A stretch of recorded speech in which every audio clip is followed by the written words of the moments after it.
everybody. I'm Ted DiBiase, the $1 Million Man, and everybody's got a price for lazy booking. Hey, this is your Olympic hero, Kurt Angle, and you're listening to Lazy Booking. No, it's true. It's damn true. Ho! Hey, folks, I'm WWE Hall of Famer Hacksaw Jim Duggan, and if you want to know what's going on in wrestling, check out Lazy Bookings. Ho!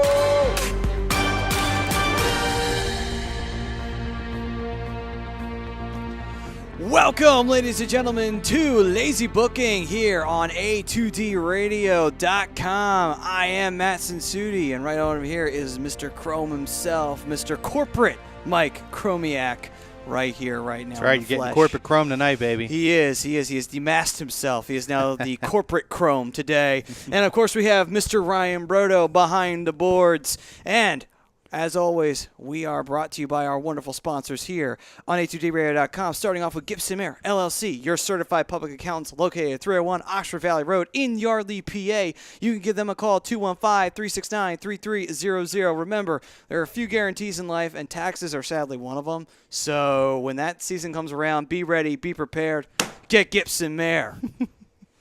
And we are back in the saddle again, just like Xavier Woods in Paige's back door. How's it going, everybody? I wouldn't mind being Xavier Woods, though, in that scenario. Nope. Or who'd ever thought you'd say, I wish I was Brad Maddox for a little bit. I know. Like, holy cow, man. Jeez, but, Mr. Nobody in WWE, yet he happened to have like 7 minutes of fame that I'm pretty sure he is not regretting at any point. No, I mean, he was legit face deep in there. So. Oh, yeah. Nothing wrong with that. Nothing being face deep. Nothing wrong with it at all. How we doing tonight, Ryan? I'm going to mute my mic now. It's too much. It's too much. It's too much. He's not ready for the R-rated yet. He's still in the PG-13. Yeah. gotta remember. Let us remind people this week, though, who walked out last week as the champion of the show. That's a good point. So I gotta defend my title tonight. You do. And I have a very, very formidable foe here in Maddie. So yes. Always bringing it. Always bringing it. Always. Guys, thanks again for joining us. Thanks for joining us last week on the first episode. We had great response. And hopefully this week, same thing, guys. Let's get some participation this week, obviously, from Scanzano Sports. Our poll question is, will Kenny Omega ever wrestle in WWE?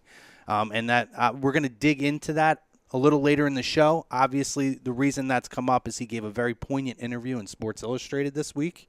And I absolutely suggest that if you get a chance, take the time to read it. I'm going to share it on Lazy Booking's Facebook page.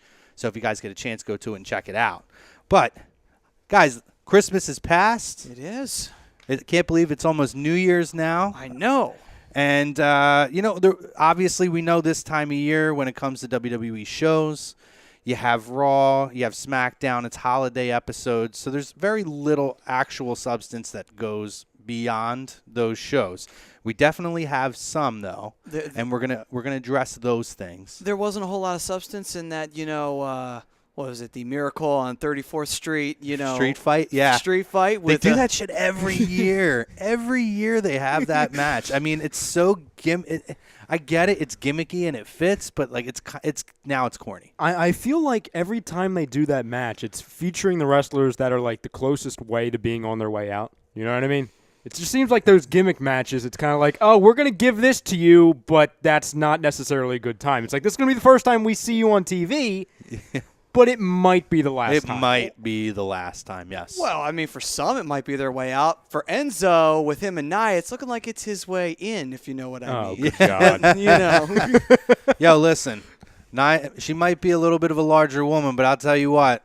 I'll take Enzo's spot any day. I love me some Nia Jax. I mean, she is really pretty. Like, she is really, really pretty. But I kind of thought that was a little goofy with the whole mistletoe and everything. But it was kind of funny with the whole, like, tease from Alexa Bliss. I thought that was kind of funny. Oh, absolutely. No, it actually was relevant to their storyline, whatever the payoff's going to be for that. But, we're going to go over a little bit of Raw. We're going to go over a little bit of SmackDown. Guys, join the conversation on YouTube and on Facebook. And YouTube or Facebook rather is already going. Tom says, I'll say yes, but it's well documented that I'm clueless. So that's a response to the question, where Tom also goes on to say, loving the tie Chrome, and he says, taking credit for that belt makes me want to burn it. LOL. Tom, you can't burn a champion down, brother. This is it. This is the title right here. While Tom might not be, in tune with WWE, his answer to the poll question, I can't say I dislike it. No. You know what I mean? I think everyone likes, the word yes to that question. Yeah, I mean, I absolutely, I'm hoping that we do see that one day. Mm-hmm. And we're, like I said, we're going to dig in because it was very interesting, a lot of his views on things with where he's at with New Japan now, and his view. He spoke very poignantly on how he views WWE. Yeah, true. I would love to see him in WWE, but I'm not gonna lie, I'm worried when he, like anybody who has a lot of indie cred coming into WWE, just like, oh boy, how are they gonna screw it up now? How are they gonna do it? How is WWE gonna be so Disney and just turn it into nothing recognizable whatsoever? Well, and that was one of the things that he did discuss in the interview. He talked about how, he understands it was a different product. I think a lot of the interviews he gave before were very kind of in character. This seemed almost more like the real, this was the real guy, and he referenced that he was playing a character in a lot of ways. So over on YouTube, we have a couple of things that are flying already. So All Rob right. Povia says, any updates on the Paige injury? Would be a shame if she were to miss the first Women's Royal Rumble. Yeah. Rob, I don't have an update on that. I will look it up. Unfortunately, I'm corporate Chrome today because I was stuck at work and didn't get a chance to do a whole lot The of research one thing today. I did hear about that was that after the apparent injury, she was walking under her own power. And then, she was Instagramming today. Yeah, so, yeah, I don't think it's anything serious. I did watch the video. Unfortunately, they didn't have the actual move. I think it was a drop kick, and she had her back turned, and I don't know if it was the way she fell. But it looked, and from all crowd accounts, it was scary. You could visibly see in the video that all the women in the ring were very concerned. Even, Sasha looked very concerned as well. So It could have been just a situation where she was caught off guard and it just, was bad timing. You know what I mean? Well, anything can happen in the ring. When you're calling a spot and someone don't hear it, bad things are going to happen. What did you say about Sasha before we went on the air? She's injured her share of wrestlers. I will admit that. She has a tendency to get a little sloppy. Yeah, she injured Emma earlier this year. I think it was Emma's shoulder, got injured with Sasha's knee strike that she does in the corner where she comes up to the top and she drills both of her knees down onto the opponent. Mm-hmm. Either Emma wasn't ready for it or Sasha just did not prepare properly to drop her knees into the sternum of Emma. But yeah, I will admit. Yeah, this isn't a first. And how, as amazing as those matches with Bayley were in NXT and a lot of the matches you saw, I don't even know if you can call them botches because, they looked like clean moves, but I don't think that they hit the way they were supposed to hit. A lot of times you went, ooh. Yeah. Or what was was it a Hurricane Rana with Bayley in the match at NXT Brooklyn? And it looked like she broke her friggin' neck. Yeah. I was like, oh. Yeah, that's true. The only reason why I think we can't say that she almost injured Charlotte is because Charlotte is like 3 times taller than she is. And Charlotte actually injured her in their match at SummerSlam from last year. So Tom wants you to know, too, Maddie, that he has a man crush on you when you're on the air. Oh, well, it's all enjoyed here, Tom. I love it. Todd Womack says, what's good, guys? What's up, Todd? What's up, Todd? He says, what surprise entry do you guys think will happen at the Rumble? Yes. Okay. So I think that there's a good possibility. Obviously, last year in Philly. And one of the things we're going to talk about later, actually, on the agenda tonight is the Women's Royal Rumble, because I think you could see a lot of surprises with that. Absolutely. But as far as the men go, let's dive into it now, because they do tend to bring people who have some kind of a history in that city. Who do you see right now? Well, obviously, people from ECW are the obvious, But who's left? Have you seen Raven? Have you seen Sandman? They're never going to bring Raven in to do a one-shoot. He looks awful now. He looks as bad as I've ever seen somebody age. Not only that, too, I think Raven has heat with WWE, or he did with the old guys from, I think it was either Pat Patterson or somebody did not like him at all, and that's why he got such a shitty little rep that he got. He could be a dick, so it doesn't surprise me. It makes a lot of sense. The safe choice used to be Tommy Dreamer. And I think that you could still see Tommy because he has see Tommy. He has a very good working relationship with WWE. When the Hardys had already committed to HOH, Vince let them work the show. He told them, it's on you with how many bumps they take, but because he respects Tommy so much, He's always and Tommy's come in when the Dudleys were back in Philly. When the Dudleys were back there 2 years ago, they worked a show in Philly and they did a street fight, and Tommy Dreamer was on that match on Raw with them. You think maybe they do some more obscure ECW characters? You think maybe the Blue Meanie, or because Meanie still wrestles? It's not that he doesn't wrestle anymore. He still does, but again, it's a little obscure. I don't think you're. I'm. It's an interesting question. I really haven't thought a lot about it, just because with the brand split now, I feel like there's so many people you have to get in. I think Jericho's going to be a guy. I mean, he's been on the fairly recent product, but especially right after the Wrestle Kingdom match, it would be by their terms, a little bit of a surprise if Jericho pops up. I'll throw you guys a question. Out of 3 wrestlers where we've kind of heard their names around, sometimes it's not that much substance to it, which out of these 3 wrestlers are most likely to show up at the Rumble? Okay. Batista, Rey Mysterio, or The Undertaker? I would say Rey Mysterio, just because I think, again, we talked about it last week, Batista only wants to do meaningful programs. I don't see a one and done in the Rumble. I don't know if I see a one and done with Rey Mysterio either. And what was the other one you said? Undertaker, yeah. I don't. All right, so let's just address the elephant in the room here with the Undertaker. A lot's come out this week where Undertaker is obviously going to be on the 25th anniversary show, and that's been advertised. Yep. But interesting enough, Ryan, the point you brought up, why don't you bring that up? So there's rumblings around the wrestling world about John Cena. And this is not a spoiler by any means. I'm not going to tag it with a spoiler alert because this is all speculation at this point. But today I heard that the original rumors about John Cena facing AJ Styles for the world title at WrestleMania, that was a speculation, but that's been thrown to the side. As it should be. As it should be. Yes, it should. Because John Cena is... It should be Shinsuke Nakamura. Yes, correct. I think that's obvious, yeah. John Cena is reportedly planned on a even bigger match. So I told you, Chrome, I told you, Matt, okay, well, what the hell is bigger than a world title match, especially with AJ Styles? And then you hear, oh, well, Undertaker's coming back at the 25th anniversary. And then there's like a side note to the speculation and reports saying that a big hint to John Cena's opponent at WrestleMania will be revealed over the coming weeks. Well, over the coming weeks, the 25th anniversary it's approaching. Right. Undertaker's going to be there. It's kind of, is that it? Well, so I'm looking at it from this perspective. If you're talking about what could be, in their eyes, bigger than a world title match, you have Roman Reigns. He just worked a program at Roman Reigns. You don't want to dive back into that. He's already passed the torch, so to speak. Then you have Brock Lesnar. We've seen it time and again. We saw it as the Doctor of Thugonomics, John Cena, with the next big thing, Brock Lesnar. Then we saw it as, the badass, the beast, Brock Lesnar, and then hustle, loyalty, and respect, John Cena. We've seen that a number of times. So those are really the programs I would see as the big ones.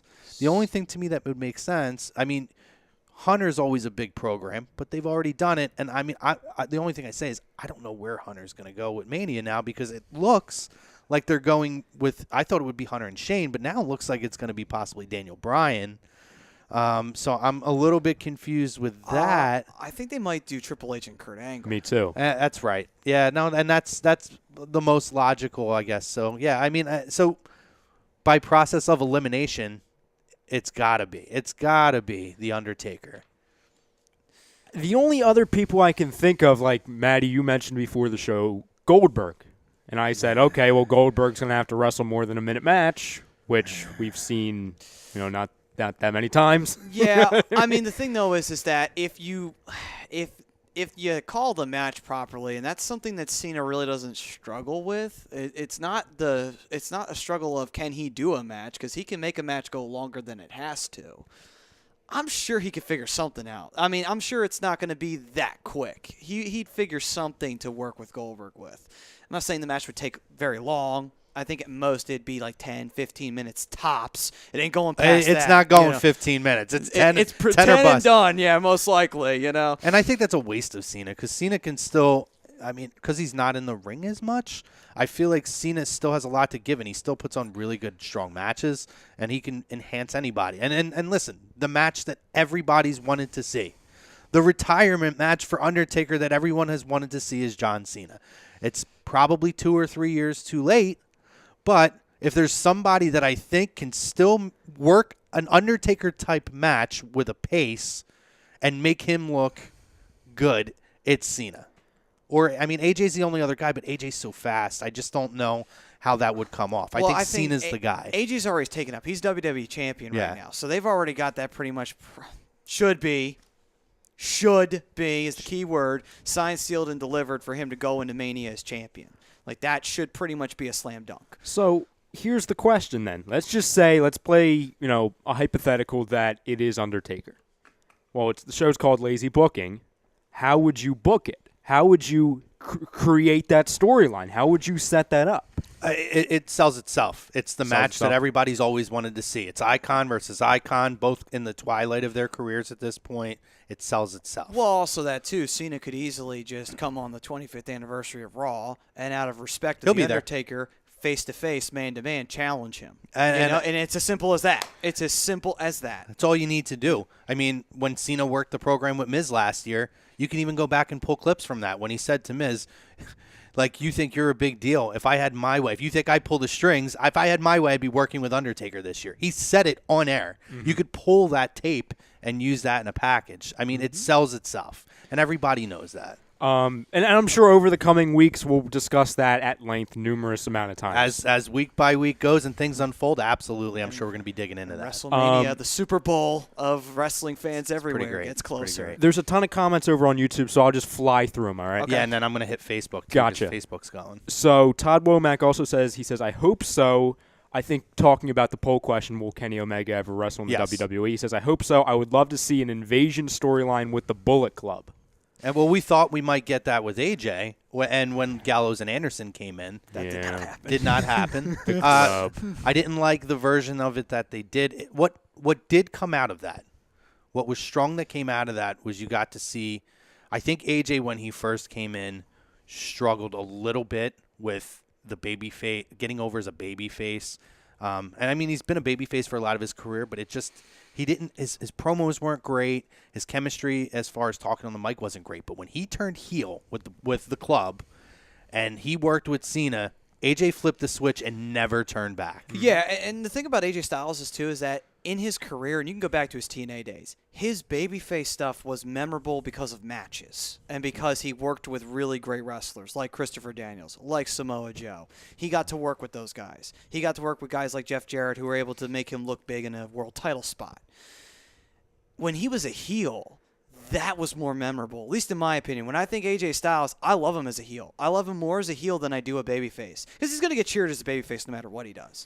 So, in my opinion, I always loved him as a heel. When he worked in TNA with Flair as with Fortune, again, there's not a lot that you can pull from TNA, but the times when Rude and Joe and Angle and AJ and all those guys were kind of the backbone of TNA, there was a lot of good stuff to pull from that. And AJ worked great with Flair in that. And I'm Flair, that should have never happened with the way Flair went out. Well, yeah. But it did. That's another instance where AJ was able to evolve from working with somebody. I thought that was one of the best versions of AJ when Ric Flair was kind of his manager / and it made sense. Yeah, exactly. Clean cut. He was like the chosen one type of a thing. And when he was feuding with Kurt Angle, I mean, that was phenomenal. I hope one day WWE is able to get the library from TNA so that they could do a proper Kurt Angle, like a Kurt Angle, collection, and AJ Styles and Samoa Joe. Like, people, us hardcore fans know their work, and even Bobby Roode. Like, Bobby Roode, man, watching him progress and then work with Beer Money and then become the It Fact, it was so good. And if people could see where these guys came from. Yeah, that's the worst part of it. Because, I mean, Joe and AJ, oddly enough, did house shows and stuff and worked, early matches in WWE and WCW. Joe worked in ROH, and they have a bit of a working relationship, so it's not a big deal. But, yeah, that bulk of their career in that TNA library is so important because Bobby, he's screwed. You got nothing on Bobby at all Because what are you going to pull from Bobby? Nothing. Bobby didn't really do anything in ROH. He never did anything with anywhere else besides TNA. So you're kind of caught in a couple hard matches there. in Japan while he was working, while Global Force was working with New Japan, but that was it. That was it. I'll give you one more over on YouTube, and then we're gonna hit Facebook. He says, after Omega versus Jericho, tear it up. Everyone will want so much more of Kenny Omega. Listen, absolutely. I was not when I first saw Kenny Omega. He's awesome in the ring. I thought his character was kind of like odd. It took me a while to get into it, and he had the gray hair, and it was just I didn't get it. But as I kind of just watched this guy and his progression, he was just becoming more of an exciting guy. He's so talk about charismatic. That dude is freaking. He's got charisma just oozing out of him. Well, the funny part is, out of all the things, too, he came out of a comedy promotion in Japan. DDT is a comedy promotion, and that's crazy when you think about it. Guys who do comedy wrestling, you don't really think of them as eventually being world champion worthy. You would never have thought you'd ever see guys like Kenny Omega doing a goofy gimmick, coming over to NJPW. You think like, oh, he's never going to be an IWGP world champion. He's very much heavily considered now to be an IWGP world champion. And the fact that he hasn't won it yet, many people are shocked by that. You know, who would have thought that? Who would have thought a comedy wrestler would have progressed this quickly? No, and you're right. And it's funny because he talks about DDT in that interview and how that really helped him develop his character and kind of helped him start to figure out who he was. So, you know, I mean, you could say Jinder came from a comedy act with 3-man band if you really wanted to. No, but I mean, but I think terms of success, one is forced, the other one is organic. Absolutely. So I think there's a difference between there's the two. There's a huge difference. Let's get over to Facebook. Frank Vespi says, there's a chance that Omega goes to the WWE, but Vince is going to find a way to ruin it for everyone. I hope that Vince isn't the one that gets his hands on it. I hope it's Hunter. But then he says, glad to see that the giant penny is back into use. # you're welcome. Yes, absolutely. Thank you, Frank. Appreciate it. From the champ, I say thank you very much. I mean, it's probably the best $10 Frank ever spent. That's how much he thinks of Brodo. Absolutely. Because it was a birthday present. He told me it was 15. He lied. Jim Velasco, who was a contributor to the original podcast, would periodically appear on, and he did our last year's Wrestle Kingdom show. He says, there's always a chance Kenny could go to WWE, but considering what they've done with Nakamura thus far, I'd rather he not. And Jim, he talks about that, and I'm sure Jim probably read the interview, knowing Jim. He talks about that with Nakamura. And actually, you know what? I'm going to pop out of here. I just want to read kind of what he says, like from his words, as far as when he addresses Nakamura. While you're doing that, obviously, on Raw, just to give a quick recap before we get into that, you know, Seth Rollins, Jason Jordan winning the Raw Tag Team titles from the Bar. Now, I kind of laughed at that because I kind of said, really? You're really going to do this? I know Dean's hurt, and I know you probably wanted to give the belts back to the Shield, but here's the problem. What kind of chemistry does Seth Rollins have with Jason Jordan? He has absolutely no chemistry with him. So what are you doing? But with some of the stuff that's come out, it actually makes a lot of sense. Just the common sense of it, first of all, obviously utilizing Seth to give a storyline or somebody to work with for Jordan. Hopefully that's one of those WWE mechanisms of try to get a guy over by associating him with another guy. And one thing that I wanted to dig in a little later is Sheamus' status. Because there is a lot that's been going on over the last couple weeks and maybe even more this week. We'll dig into that. Okay. So I didn't want to get too deep in that. But, yes, it actually probably makes more sense than you think it does. I mean, is it the right call? Who knows? But before we jump off of this, though, do you see Seth maybe, since Dean's hurt and he's going to be out for a while, do you think Seth maybe takes sort of the mentor role with Jason Jordan and maybe those two actually form a pretty good tag team? Well, here's the issue, right? We talked about it last week. Do you have Jason Jordan turn on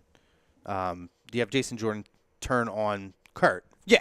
Which I think is a good move. But now the problem is the timing isn't good because you're in WrestleMania season. Yeah. So you could go one of two ways. You can have him work with Seth because I don't really know what Seth's spot would be at Mania at this point. There was a rumor that it was going to be Seth and Ambrose again at WrestleMania. So now this could be something where he's working with someone. He's helping to get him over, maybe just to get them past Mania to where then you can infuse whatever is going to happen with Kurt Angle. Because right now, I definitely think it's going to be Kurt and Hunter.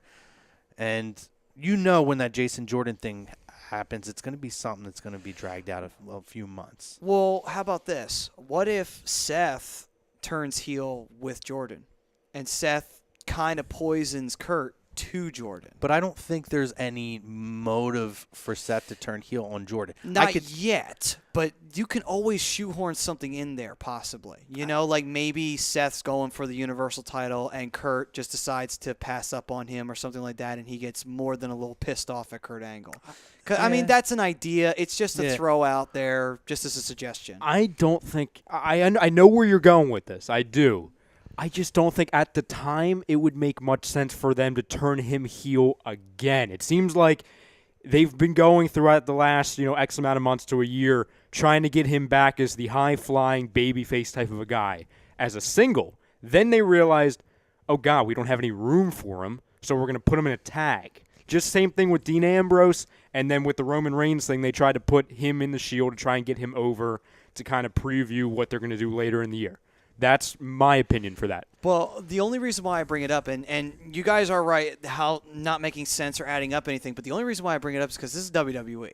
They have a habit of doing things like this, where they'll shoehorn something in there that really just comes right the fuck out of nowhere, has nothing to do with the storyline, but fuck it, we're WWE, we know you're going to watch us anyway, so eat it and enjoy it. That's pretty much how they are with some of their storylines. And I would agree with you, but with WrestleMania season, I think for the most part, the actual programs that are going to start right now are already pretty much in place. It's a short-sighted vision by doing that. If you're looking at the long term, it's okay. This isn't working for because where was Jason Jordan's spot on the card? We have no idea. Nowhere. This doesn't work for Seth now. If Ambrose, which it looks like because he's supposed to be out around 9 months is the worst case scenario, but it's almost beneath Seth to use that heel turn there. Mm-hmm. I mean, I don't know if I want to see. I don't even know that he would have been the one turning heel. It might have been Ambrose, because I just don't see having Seth turn heel on the Shield being any beneficial at all. Not again either. Yeah, but that's actually not a bad idea though if Ambrose was going to do it, and because. He needs a fresh character. When he was in CZW as John Moxley, he was a heel. He wasn't a babyface. Yeah. And he actually played a heel really well. So that's not a bad idea if that was the case. It was going to. It's a shame that it probably was shot to shit because of his injury. Yeah. But it wouldn't have been bad. And Ambrose did some of his best work in WWE as a heel before they tried to turn him into the mixture of the next Stone Cold and CM Punk. You know what I mean? When he went to SmackDown, that's where it seemed like they were trying. I mean, I had no problem with him being a face, and in a way, it kind of worked. But Austin had it perfect on his podcast because I on Lazy Booking, I called it way before even Austin said it because I turned on Ambrose real quick because he just got very lazy and very complacent. I was so I marked out when he won the title, and then it was like that was good enough for him, and he just didn't put any work in to make that title feel special. And it just got, even his matches just got real lazy. How many rope flips and lariats are we going to see? I mean, it just got overkill. And I think it's beneath him. If they were to do, like we said, Ambrose as a turn, would have been good. And as far as Jordan, I don't think it benefits him having him turn with Seth either. No. It works with Kurt Angle. That's the program they've built to. It doesn't make any sense. You want to real quick, you want to know probably the safe option at the moment for what those two are probably going to do. It's probably going to be those two in like a fatal 4-way tag match. Absolutely. That's probably what it's going to be. And let's be honest, I mean, those guys can work. Yeah, so if you're talking about ladder matches and stuff, those guys are acrobatic, they're athletic. They're guys who could put big spots on when you need those kind of guys in those type of matches. Now that you mention it, do you think that they put both of the tag titles up in ladder matches, that they have two at WrestleMania? Well, last year they left one off the show. They left one off, and that's why I'm thinking it. I don't know what's going to happen because, I mean, even the tag title picture in SmackDown is interesting. I could see them doing that if they needed to fill the card. I do think at this point SmackDown's tag team title picture has gotten much better to me than Raw's, and I liked Raw's for a while, but for a while they were all on Raw, and now it's kind of done a sway over. And, I mean, I can't answer that now because I could see them leaving one of them off the show again. Yeah, okay. I mean, well, I can't see 2 ladder matches. That's going to take too much time. I got you. Well, that was the only reason why, because It's like an 8-hour day. So. Well, that's true. I mean, sometimes you see that where they will put same title, same situation. You know, just put it up in a ladder. It's both the tag belts. Let's make WrestleMania really, really exciting, and let's do 2 ladder matches instead of 1. Yeah. You know, so. Which actually, we got more on ladder matches a little bit later on. Yep. As we have Money in the Bank stuff to talk about. Arthur Shimko Jr. Cena is a Hall of Fame first ballot lock. Kind of the Hogan of this era. Draw reaction from crowd merch. Make a wish. I agree with that. I've said that. Cena is he's the Hogan of this era, and his time's now passing. And they're building Roman up to be the next guy. I mean, whether we like it or not, that's the way it's going. It's just it's a different era now where people aren't as accepting of it. And you're also right, though, about how fickle the fans are. Because, you know, you just listen to the reaction on Raw and how he's getting cheered now. It's just hilarious how these fans are. You know, just like, oh, my God, at the drop of a dime, they will boo you or cheer you for no reason whatsoever. Listen, I get it, and terrible. I fall into it sometimes. But when you take a step back and you look at the perspective of it, it's, okay, when they were in the Shield, Roman was like the shit. Everyone loved Roman. He's the dude throwing the power bomb, hitting the Superman punches. Everybody wanted to see this guy get over. Then he got over, and they tore him apart. Now, do I think WWE did what WWE does and maybe tried to shove him down our throats a little sooner? Yes. But in the overall perspective of things, fans got what they want. So then, what do? You do different things. He starts getting over. They didn't do him any favors, though. When he did, what was it? Was it Daniel Bryan? He had a good string of matches with guys. It was the Rumble in Philly. Oh, and he won. Daniel got eliminated, and everybody wanted Daniel Bryan to win. Yeah. Yeah. Or no, it was when Sheamus. He defeated Sheamus in Philly on Raw. They did so good to build him back up and put him in a spot to where people wanted him to win the title. And in the city that he got booed in, one of the most hardcore fan bases in the country, and anywhere really in the Northeast is a hardcore fan base. He was over. I mean, I was in that crowd. He was super over. And then they went, and the way they booked it was they ended up putting him in like a triple threat match with the Shield. And who the hell's going to root for him against Seth Rollins and Dean Ambrose? I mean, and then it's Seth, and in Seth's return from injury. Yeah, that's They true. did him no favors in his booking. No. Dion asks an interesting question. He says, do you guys think The Rock will make an appearance back on WWE at some point in 2018? If so, then why? Well, obviously, I think he's probably bound to make a WrestleMania cameo. Probably not wrestling, obviously, but just to do it, you know, because that's what he does. No, I would agree with that. Mania might be he's going to make an appearance. He might make a few appearances. He tends to do that. I don't know that we're going to see him in a ring. And he's just got so much going. I mean, in fairness, I love seeing The Rock in the ring, but he's just got so much to lose. They had an issue with the movie when he wrestled WrestleMania 29. He tore his abdominal. Yeah, I think there's 2 main factors. It always used to be one, which was his movie schedule. Jesus, he could end up in the freaking White House. You know what I mean? Like, he's got to worry about that now. Like, and you know what? People, it sounded like a joke at first, but the more you read stuff, I'm like, wouldn't surprise me. Everywhere he goes, every talk show, that's literally like the second question. Like, I think people legitimately. I think it's something he might be. And guess what? He'll probably friggin' win. I don't care what he runs as. Win. He's the people's He's champion. the people's champ. And the people's champion will be the people's president. There Absolutely. we go. Arthur Shimko, Rude in Team Canada. That was another thing. That was even before Beer Money. If you saw the Team Canada stuff, that was great. Todd, there's an interesting blast from the past. Yeah. Team Canada and TNA. Todd Womack just chimed in saying, beer, money! Beer, money! Oh, God, that was an awesome part of the show. I look forward to them. And then to me, they're one of the best tag teams of the last 15 years to never step foot in WWE as a tag team. The strangest too, though, and they worked so well together. That's how you Rude do it. could not be any more opposite from James Storm, and it worked out. You come up with a gimmick and a tagline, and you can work, and then it's money. It's beer money. There you go. David Rosca says Baron Corbin. He actually calls him Borin Corbin. Boring Corbin. I like that.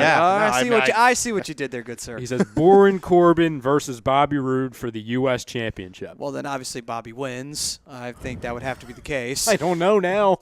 I mean, we thought so, and then Dolph Ziggler ends up with the friggin' belt. Well, so okay. on SmackDown, Ziggler turned the title over. So now they're doing a U.S. title tournament. Mm-hmm. So Roode's already taken out Corbin. That was a qualifying match this week. Oh, no, you know as what? well as Jinder Mahal. So if anybody caught SmackDown, spoiler, if you didn't catch SmackDown, there you go. That you don't even need to watch it. Believe me, it was the obvious of Baron Corbin, and then it was Jinder Mahal versus Ty Dillinger, which you could have flipped the channel on that match because you already knew where that was going. Apparently, Ty Dillinger turned heel at a house show, which a house show really doesn't. It's kind of like it's not canon compared to the TV stuff. It's just strange. I'm thinking to myself, that better not be real because why would you do it at a friggin' house show? Well, they could be testing it out on a house show to True. see how it gets over. True. They need to do something with him because what they're doing now is not working. Clearly, Seems like they haven't even tried. They're That's not a sad even. thing. Yeah, they are not even trying. It's terrible. I have a beef with Ty Dillinger though. Well, we'll get into that in just a quick second. But one thing I do want to bring up though, because of Mahal, I know what they're going to do. They're going to make Jinder Mahal win the U.S. title. Absolutely. And he's going to carry it to Mania. He's gonna run down and the it's going to be US. Bobby and him at WrestleMania for the U.S. title. It's going to be stupid because you know what's going to happen. Jinder Mahal is going to do the same thing he did as WWE champion. We've seen it 1,000 times. I disagree. What do you say? I think it's Rusev Day versus Jinder Mahal for the U.S. Well, Championship. listen, it makes sense because Rusev went on the shelf, and who's the one that got the push? That was it's a build. It's money. Those two, that was a plan like a year ago for those two to feud. Yeah. And then, like you said, Rusev got hurt. Man, That would be so. I'll and tell you what. If you didn't, that was to me. That was the best part of SmackDown was the fan reaction to Rusev and Aiden English. They completely took over the crowd, and I love that Rusev. He's going with the crowd now. he's like hulking up. Over. He's hulking up. He does it. Oh, it's so good. It was so great. The crowd reaction as soon as they heard Aiden English just clear his throat. They knew what was about to happen, and they freaking erupted. I felt bad for Chad Gable because they stole his thunder. Yeah, that's tough. See, that's another issue that they need to fix. They have so many heels just turn babyface in 5 seconds. Like, why are your heels getting so much better reactions from the crowd than your baby faces? You need to fix that in the writing department. Just saying. Chris Singian says, guys, what happened to Paige last night? And then Arthur Simcoe follows with, didn't Sasha give her a good kick to the back? She was down for a bit afterwards. Yeah, there was a scary moment, probably her shoulder, brought the stretchers out. I think her back was turned, and I guess Sasha hit her a little stiff, and she wasn't really expecting it. The best news that could possibly happen out of that was that there was no news. There wasn't an official report by the I didn't hear WWE. anything. There was nothing. So that's the best thing that could have possibly happened. Yeah. And Arthur follows up with, I think she was cleared later on, though. So I'll have to look that up. Matt Milcaric. Matt says, oh, shit, Business Suit Chrome is back. Someone call Mickie James. She loves Business Suit Chrome. That is actually a fact. Don't tell me you met her, too. Matt used to run events during the pay-per-views. Okay. Matt is actually the reason why we have the wonderful sound bites that we have prior to our show. Gotcha. So Matt, I used to work his events with him. And one of the first events it was the first event that I attended, he had Mickie James in for a signing. And I showed up after work, as I do sometimes for things, obviously. Of course. And I had on a suit. I did have these shoes on. And How about I that, walked huh? in, and when I got up to Mickie, and she said, I'm loving this. The shirt, the tie, the suit, it all works. You look fantastic. And I was like, thank you. Thank you, Mickie. Thank you. Think Mickie was giving him a bit of that freaky eye? Oh, I was giving it to her. I'll tell you what. Well, it's on that, not with Mickie James, but Todd Womack said earlier, he said, I would smash the hell out of Nia. Oh, dude. Every inch. I love her. And then he said, and is it just me, but is Tamina looking extra good all of a sudden? It's just you, bro. Yeah, I was going to say. I was going to say. No, and David Rosca said Mandy Rose is so hot. She is. And you know what? I'll follow that up with, not only is Mandy Rose so hot, Mandy Rose is actually getting pretty decent in the ring. I thought she was going to be the next Eva Marie coming out of Tough Enough. Oh, God. She's actually not bad in the ring. She's not great, but she's getting there. I read a report 2 days ago talking about her and that whole faction she's in with Paige and Sonya. they love Mandy Rose. Like, they think she's going to be a star. They think she's going to be a star, and over on SmackDown, Liv Morgan's going to be a star. Oh, it's all going to work. I mean, I like both of them. I like Sonya Yeah. Deville, too. She's a local girl. Oh, Yeah, nice. she's actually from around here. oh, cool. Cool. And she has the legitimacy that a Brock Lesnar or Sonya Blazer or whatever her name is. She has the legitimacy of an MMA background. She fought MMA. She is a very hard worker. She was on Tough Enough that same season. Gotcha. She went home way too early. But I follow them actually I follow Mandy Rose on Snapchat. And I think I do too. well, do. if you don't, you should start. I'm telling you. But yeah, 1 second. Brodo's doing that right now. It's public. I'll put her Snapchat. I think Yeah, Brodo's tag cleared it. his calendar Yeah, let me for check. like a good little while now. But Hold, please. I mean, them two have actually. I mean, they've been road buddies since really starting out in NXT, and they do. They work a lot. And the fact that she palled up with Sonya shows me that she took it very seriously, because that chick has focus. And to me, even if you watched her on Tough Enough, she wanted to learn the craft and perfect it. And I think everything that I had read about her when she got to NXT, she was a hard worker. So the fact that Mandy Rose is working with her tells me a lot about her character, that it's not just, for the fame and all that. It's going to be tough for Sonya because you mentioned Shayna Baszler, who is Baszler, yeah, she's with Ronda. That she's one of her 4 horsewomen. Yes. and she's Yep. official. She was in obviously the Mae Young Classic. They have kind of the same. I don't want to call it the same gimmick, but they're similar with the boxing / MMA background. Yes. It's going to be tough for Sonya to almost beat out Shayna Baszler, because Shayna Baszler has the connection to Ronda Rousey.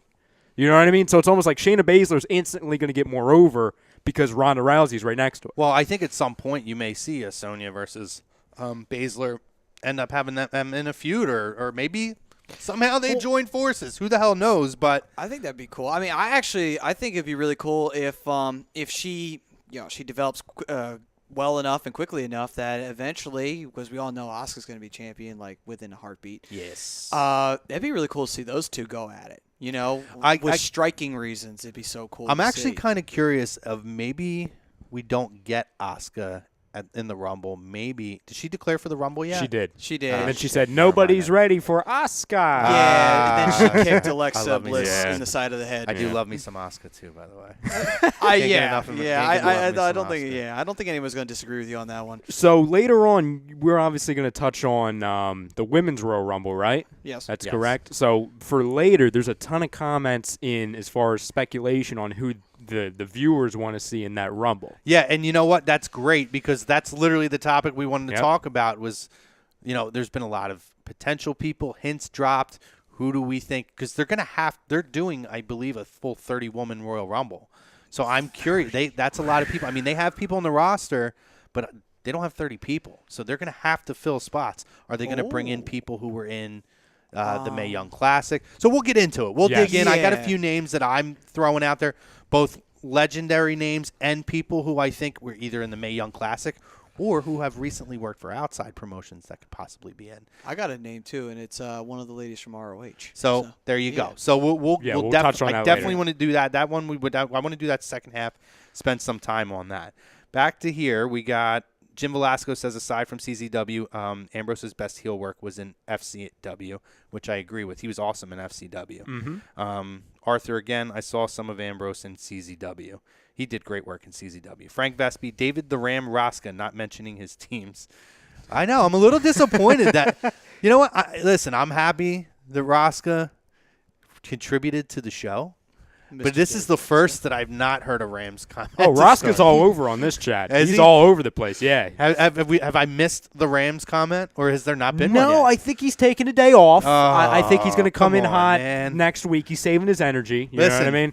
Listen, I make wrestling references on Birds of a Feather. Believe me, you can come to Lazy Booking and make Eagles and Rams references. Well, last week on the show, there in the chat, there was a "Fly Eagles Fly" chant in the chat. Yes, perfect. Oh, don't worry. Roscoe's going to be very active a little later on today because he's going to be talking up a storm on Hockey Happy. Yeah. So, Hey, Roscoe's on all the and I love it. You keep doing it, brother. But so he probably heard on the Birds of a Feather when I made the Paul Heyman reference. Oh, And I'm Charles sure. actually understood it. Yes. He understood something other than Alexa Bliss. I was talking about the Eagles could go 6-0, but the Cowboys want to be the 1-5-1 See, in we're the starting NFC. we're starting to wear off on them. I like it. You know what I mean? Well, the funny part is, too, I don't know what would be more surprising, the fact that Charles actually got the reference or the fact that he actually watches the show besides Alexa Bliss being on television. I give him credit on that one. Well, I mean, in fairness, when Undertaker lost that match, you didn't need to be a wrestling fan. That was everywhere. As soon as you pulled Twitter up, it was like the main headline on Twitter. Let me tell you something. Literally, it was literally trending #1 worldwide. You want to know what I did after WrestleMania? I went on a binge because it was depressing. I needed a day. It was depressing. I could go back and pull my tweets from that, and literally I did like I don't know what to say right now. I feel like something was taken from me, and then it was like after a couple days, it was like going through the stages of grief. Mm-hmm. I went through, and then I was accepting. Well, if there's somebody that's going to do it, Brock Lesnar's the guy to do it, and it was crazy. I totally get. It was crazy. But Sean Spellman says, "You guys see Matt Hardy new entrance music." I did hear about that. Yeah. I did. I saw there was a video from a live event. Yes. So he's trying out the music from TNA, which I guess is that maybe that's their original music. His wife plays the piano and stuff. That might have been his own original music. Which actually, if you listen to it, which maybe is why they have the rights to it. But here's the thing, though: if you actually listen to it, she actually plays almost the chords from the Hardy Boys theme on the piano. I'll if you have to go listen back to and it listen a little closely, closer. I believe she does. Like there's parts in it that you can say, "Oh wow, that's from the Hardy Boys theme." So there's actually a bit of a reference. Which to his it. appearance was a surprise that he actually jumped Bray Wyatt from behind. I thought I enjoyed that this week. I actually have the video up. I'm not going to play it because of copyright, but I'm looking at one of the comments, and he says, this is Moonlight Sonata Movement #1. So it's actually, I guess, one of these older classical, because I've heard of the Moonlight Sonata. Yeah, you know what I mean? So yeah. I guess it's just that, and it's classical, so it's not copyrighted. So they probably don't have the copyright. Good. I mean, he hasn't come out since he's been Broken Matt Hardy, so we don't really know what his music's going to be. Now, does anybody think that maybe? I'm sorry, Woken Matt Hardy. Maybe they jumped the gun on it, because here's my No. But here's my point though. Wouldn't it be cool though if they built it up to the point where these two, not that maybe necessarily jump, but maybe build it up to the point where you say like these two are going to meet, but they're not going to meet just yet. They're going to meet at Mania. Nah, I don't want to see the Mania. Really? Because here's the thing, Matty. You don't want to overplay it. You don't want to prolong it too long, because then people are going to be like, all right, can we just freaking see these people? That's a good point. And I think at this point, because of the whole issue that went down with not Global, what are they? Anthem Sports. Something like that. That they, it's already been dragged out long enough, longer than they even wanted to. And I have to throw this one in here. Sean Spellman, my man again, says, you guys got to talk to our known and let you guys hang belts and WWE shirts behind you during the show. Didn't I we said mention that last week. We talked about that last week. I said we got to start taking some of these. I mean, it's a goat wall. I feel like it's sacrilegious to touch the goat wall. Now, normally what I do, Sean, and I have to actually, this is the one and only time you'll hear it, I'm going to apologize to Tito. I gave him the week off. Only because I had to come from Delaware and I was running really late. I get to go home and get my my props. But I do like to weekly put different things around. And last week was the Bootios, and we had all the stockings across the WWE stockings. You finally gave some relief to the greatest intercontinental champion that ever graced a WWE ring. Here we go. I'm just going to act like that comment. Why'd you have to do that, Matt? Why'd you have to do that? Come on. Cut the mic. It's done. Got it. Like CM Punk. Cut his mic. It's done. But we do have permission from Tom, I think. One can only assume. To find a space permanently for Alexa Bliss. So, well, I mean, that makes sense, you know. And if he didn't make that final decision, Tom, I just made it for you. We're finding a spot for Alexa Bliss. Oh, God. If my phone starts ringing, I'll let you know. LBO, lazy booking order, right now. I think we just got We're taking over. We just got a heel turn from Corporate Chrome. Actually, he was a heel when he walked in. If Tom calls me screaming, I'll put him on the line. Yeah. I'll patch him in. Well, the new challenger, he'll make his first appearance. Yeah, Tom will come in. We'll have an actual match on camera. He'll come into camera from the rafters, so like the old school ECW. I just want the Vince walk. I just want him to come in with the Vince walk. The Vince walk. Oh God. Well, you know on Birds of a Feather how he came in with the robe and he just strolled in. Same Yes. thing, just with a suit. Yes. You're fired. We're gonna. Oh man, This is gonna get out of hand quick, and I love it. Jake, I don't know how to say your last name. Rittenor. I'm going to go with that. SmackDown and Raw each have at least 10 available women to compete in the Rumble for a total of 20. That means the 10 could be a combination of NXT, returns, indies, newcomers. It makes sense to go. Sorry, I didn't hit Seymour. Makes sense to go about it that way, in my opinion. And I agree. I think that you have to have one or two legacy people. And I think that there's the good thing about their women, the majority of them are still young enough that they can work. It's not like when they would bring Sergeant Slaughter in like 2011 when the guy was main eventing WrestleMania 7, and at that point he was hitting the twilight of his career. Or like Bob Backlund. You know what? I always liked Backlund's Oh, appearances, though. I liked it. It was just kind of like, is he going to make it through this, or is he going to literally have to be carried out? You know of what there? never surprised me, though? And see, I never felt that way. So I at Money in the Bank when it was here in 2013, I met Bob Backlund. Oh, God. Name dropping. There's going to be a show where You'll we're love just going to list everyone you've met. I should just put a picture up every week of somebody That different. should be a prop. Yeah. But it was cool. So I took a picture with him. He put me in the chicken wing. Oh, which very That nice. shit hurts, dude. Not even kidding. I'll show you the picture. It's legit. And then after, I ended up talking to him for like 10 or 15 minutes, and he's a little nutty. He's definitely a little nutty and not totally realistic. Okay. When he would talk about, so he was telling me he's like, I keep telling Hunter, I got another run in me, and I want to come back. I'm like, Bob. I hear it because we started talking because I said, hey, I was at the Hall of Fame. I really, I know it was a little all over the place, but I actually really enjoyed your time that you spent talking. And I appreciated that you stayed in character. And he's like, yeah, thank you very much. And I wanted to, and he's like talking about how he's still training for a last run. And I'm like, this fucking guy. Yeah. But I'm like, that's great, Bob. You should totally do that. And then I turned around and I forget. I was with an ex-girlfriend at the time, and I sat down and I was like, this fucking guy is nuts. But I loved it. But I loved it. I was like feeding it into him, like, yeah, do it. Yeah, it was great. You're going to push him off the deep end. Yeah, he totally won't break a hip before even like trying to attempt a drop kick. Or just on, every like, bone in his yeah, entire body. bone in his body. Shane McGlashan, heel chrome looking fresh tonight. I love it. Shane, thank you for joining the show. I appreciate that. Frank Vespi, # fuck that Al. I'm with you on that. Fucking Anthem Sports. They can suck it. So, God. Todd Womack must have heard when we were talking about like fly Eagles fly crossing over to wrestling, Yes. wrestling crossing over. He says, okay then, Philly Dilly, guys, let's go Eagles. Yes, Philly Dilly. Philly Dilly. Let's go. I host Birds of a Feather. Hell, you can Yeah, talk. exactly. You can throw me an Eagles question. I'll throw it out there. I'll find a way to tie it back into WWE. I'll just speak in wrestling metaphors when I talk about it. Oh, God. But no, definitely fuck that out. I got to get back fuck to that that out. because Fuck they're that awful. out, They've yeah. killed everything and anything that was TNA before. Edwin Jr., any indie or WOH in something in women's Royal Rumble. So I think he's I asking don't know any what is WOH. I don't even know what that is. WOH. Women of honor. Women of honor. Oh, That's what he meant. Jesus. That's what he meant. Gotcha. Women of honor. That's what I got confused on. Yeah, I mean, I think we're going to dig into that, but I think that there's a potential for that. Brian Eckert, Jonathan McMahon, check the show out when you get to. Oh, he must have tagged one of his friends in it. Frank Vespi, let it go wild. I went in on the Chrome versus our known storyline. Well, we might build this up. Tito. So we're gonna make an announcement on our show next week, and if I'm just gonna say it now, just in case you hop off beforehand. Tune in on the show next week and check out the social media because I'm going to make an announcement. It's going to be a very special show, and I'm going to need the viewers to contribute to it. Or maybe I'll just make the announcement now. Why not? Should throw it in now? Do it now. Do it next week. Yeah, do it now. Why We'll not? do it at the end. Yeah. Next week, we're doing our annual awards show. We call it the Lazies. Nice. So what I'm going to be doing over this weekend, we're going to post We're going to post polls, and really we have a panel of voters, a pretty sizable panel.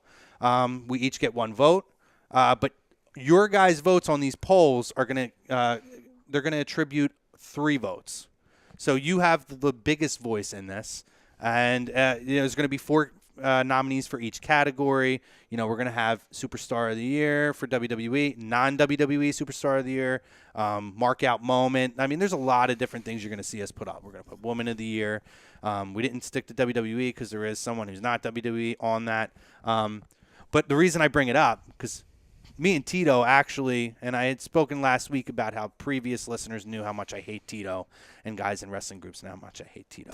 So when we Really? When we jokingly put it in last year, me and Tito won Feud of the Year. Oh, Really? Oh, that's great. So the funny thing is, I'm actually going to get, and I might just get a figure and mount it and spray paint it gold. They want me to meet Tito and present him with a Lazy book, with a Lazy award, and take a picture with it. Oh, my so, gosh. That's it. But it might be me and Arnone in 2018's next year's award show. It might be Chrome and Arnone as Feud of the Year. We got to see. It's Chrome and Arnone. we might have that match right here. Right here. Tom, I'm putting you through. It's a tables match. I'm putting you through the table.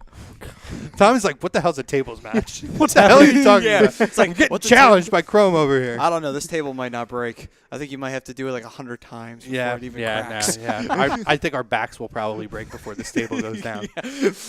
But yeah, so definitely, guys, contribute to that. It's going to be an awesome show. We had a lot of fun with it last year, and we wanted to carry it over. I'm going to see if I can get, because actually a lot of our YouTube videos came down, so I'm going to see if I can get a copy of it. Maybe I can post it up so you can kind of get an idea of it. But moving on, the only other thing really, I mean, let's talk about this here. So we have Daniel Bryan and Shane McMahon, all right, from SmackDown. And I have to say, I love Shane. His promo with Daniel Bryan backstage was fucking brutal to watch. It was. And, like, I try not to curse too much on this show, but I have to say fucking brutal because I was cringing watching it. He was tripping over his words. He was pausing, and you can almost see him looking and reading off. I don't know that he was, but it almost seems like he was either trying to read off of something or he was just getting lost and collecting himself, and it happened like 5 times in the promo. It was brutal, and it almost looked like Brian standing there like this and like, come on, dumbass, like, get the line out. Like, that's what it looked like. It's your line. It's your line. Oh, it was brutal. But So, you said earlier, it looks like they're building to Shane versus Daniel. Right? I would say, from my confidence, and that was our poll question last week, carrying it over now, I feel like I'm like 94.5% positive Daniel Bryan is coming back to wrestle at WrestleMania. Am I wrong for saying that? And maybe I'm getting too greedy because I would love to have Daniel Bryan back. I said it last week. I'll say it again. I'll say it until it actually happens. Am I wrong to say that I don't want that to be the match he comes back with Shane freaking McMahon? It's a big I know, but Shane, whether you love or hate it, always is one of the featured matches, whether it was before or now. And it always, look at this year, nobody wanted to see AJ and Shane. It was one of the best matches at WrestleMania this past year. Was it the opening match? It was the opening match, and it was a fantastic match. I mean, the only thing I remember mostly about that match is one, AJ looked like Chucky when he was about to go for the kill in that match. Second of all, Shane just face planting on the mat when he tried that shooting star press. Now, here's a question. This is coming way out of left field with Daniel Bryan. Could that be the mystery opponent for John Cena? Don't ask me how. Okay, I agree. No, because we've seen that program already. True. Because I was thinking like, okay, could that be quote unquote bigger than a world title match because it's the return of Daniel Bryan? But I agree. I think they've done so much. I mean, for a while with Total Divas, they were keeping the storylines from that off of the TV storylines. But they've bought it in and tied it all in now. You know, when they started acknowledging Cena and they started acknowledging him and Bella together, and now they do with Renee Young and Ambrose and all that. I just don't see where that fits, and I don't think it doesn't benefit either guy. Now, if there's only one match left for Cena, and truth be told, not just Undertaker. To me, there's only one big match for Cena at Mania that we haven't seen. Yeah, but I would have loved to have seen that, but I would have loved to have seen that like 8 years ago. I still think Hogan could have done enough, but you're never ever gonna get anything like that. It's Cena and Undertaker for both of them. That's it. And honestly, Cena could ride off into the sunset if he wanted to after that. Well, I think, but he's gonna get 17 before he leaves. Yeah, absolutely. I think going back to my original question to you guys earlier about how they would set that up, maybe it could be a scenario because I agree. Just Cena versus Undertaker would book itself. It would sell itself. They don't need to add a stipulation or anything like that. But what if Cena does like, okay, maybe it's right after the Royal Rumble, for example, and he doesn't win it. And he says, okay, I'm not going for the title. There's one thing I need to do before I retire, and that's face The Undertaker. If I don't beat The Undertaker, then I'm never deserving of beating the record, Ric Flair's record. He calls out Undertaker. And then that's the whole thing. And then Cena says, if I can't beat Undertaker, I will retire. You just did that with Shawn Michaels, though, and Undertaker. Literally the exact same Very storyline. true. That's literally true. I mean, That's true. I mean, they do recycle That was storylines. good. Yeah, and how many years ago was that? Quickly. Because it's been, Well, I mean, okay, it's been WrestleMania not a while, 20 but It's been about, well, it WrestleMania was 9 26. years because that was 20. WrestleMania It was 26. 25. Yeah, 26. You're right. Oh, So 8 years. I'm not saying they if they wanted to, they would recycle it, just because they used to recycle the same storyline with Cena and Orton. I mean, let's be honest. They haven't even waited a year to recycle storylines nowadays. So I mean, it's, Yeah, it's but- do it with possible. different people. I don't see them doing that. No. Yeah, No, I know what you're don't. saying. Yeah. It's just too. There's other ways and other avenues they could go with that, and John Spellman says Cena versus Angle. Cena wins the belt and breaks the record. So Angle wins. Angle winning the title. So I Angle would don't- then need the title. Angle doesn't need. Yeah, you don't need that. Angle and Triple H would be a great match. at That would be, WrestleMania. and you know what? They would have to have the stipulation of whoever wins controls Monday Night Raw. Obviously, that's probably and that's given. probably and Yeah. that's probably what it's going to end up being. Yeah. And then Sean also says Arnone's head alone could break that table. Stop. He knows. Woo! Tom better watch this show. Damn it! I hope he watches the whole show. I'll make sure he Be does. like, Tom, you were in this show a lot. Actually, you were. need to watch. For a this guy show. who does not care about wrestling, he But- gets mentioned a lot. But he on said the last show. week, and he said earlier, every time when he watches, even if he watches for 10 minutes, he learns something. He does. Oh, I had a conversation with him last week about this, and I said, within the next 6 months, you will be watching every wrestling Yes. show, like Raw and SmackDown. You will be, because you're going to be hooked. Or at least the major shows. I don't know, Yeah. because you got sports on weeknights and stuff. He'll be I doing. mean, it's a gradual process. It's baby steps. You Yes. get him to watch a WrestleMania, and then you get him to watch Raw. Yes. Then you get him to watch SmackDown. This is a 3-year plan for Tom to turn him into a wrestling mark. The ultimate goal is for him to then try and illegally stream Wrestle Kingdom. That's what's gonna. He'll be doing his 1-minute videos within the next 6 months about WWE. It won't be about the Eagles or Brian Colangelo. It'll be about I don't get why you don't like Roman Reigns. Guy does a fucking Superman punch. Fucking spears you. Tom, that was my best attempt at you. I don't think it did you justice. You're the man. It actually sounds more like Noah for all those out there who are A2D familiar. Yeah. Oh Frodo man. just lost it. Poor Tom. no, because I can picture him saying that. That's the reason why I'm laughing. Fucking guy's awesome. He does a Superman punch. What more do you want? The fans are never happy. Yeah, I'm just trying to be Italian over here. Yeah, he's great. He's so great. I love Tom. Tom is a great dude. Oh man. They're probably all enjoying this too. Probably, I think. Well, we'll find out soon enough. If he walks in and he's just pissed off, I think we did okay. I think. David Raska says Triple H is the worst wrestler of all time. Oh, that's completely false. What are you, That's Bret? a- that's Roska, a- I love you, but what are you, whoa, Bret Hart whoa, over here? okay. That's like Bret Hart. Bret Hart. Did you hear that interview a couple I know, years I ago? heard that, I heard Where he said that he's like a B or a C wrestler. Listen. Let me say I will respond to you. Do you want to know who the most overrated wrestler of all time is, aside from Tito Santana? I'll tell you the most overrated, I won't say wrestler, the most overrated legend is Bret Hart. Thank you. Bret Hart, Thank you. He's an awesome technical wrestler, but he has the personality of a fucking box. The only person who actually brought anything out of him Shawn because Michaels. they brought a legitimate heat out of him was Shawn Michaels. Absolutely. Well, okay, either him or Stone Cold. Thank And that's you. only because Yeah. Austin and him worked really well together. right. And Austin can do that with anybody. There's Yeah. special talents like that. Those are it. Nothing he's ever done has been like just look at the storylines. I got to get it together now because when I get worked up. Go ahead. I No. just think he's fucking. David, thank you. Hey, by the I way. listen to this guy talk about good. Like he rips Seth Rollins all the time. Like Nah. he always used to say, I always took pride in never injuring anybody in the ring." Well, dude, it's Well, fucking. that's It not fucking true. happens, dude. Like That's not true. maybe it's because you were so fucking boring because you did everything on the mat. Yeah. Like cool story, bro. I but don't think that's true. I think he did injure somebody. I'm telling you, watch. Well, I didn't read his whole book, But if you listen to Bret Hart talk, Bret Hart is the biggest mark for himself. Bret Hart is Bret Hart's biggest fan. And I like Bret, but then there's times where you look at Bret and you're like, okay. Like, a lot of it came off. Maybe he was bitter of all the stuff over the years. Probably. And then it's like he came back, and it seemed like he almost cleansed his soul.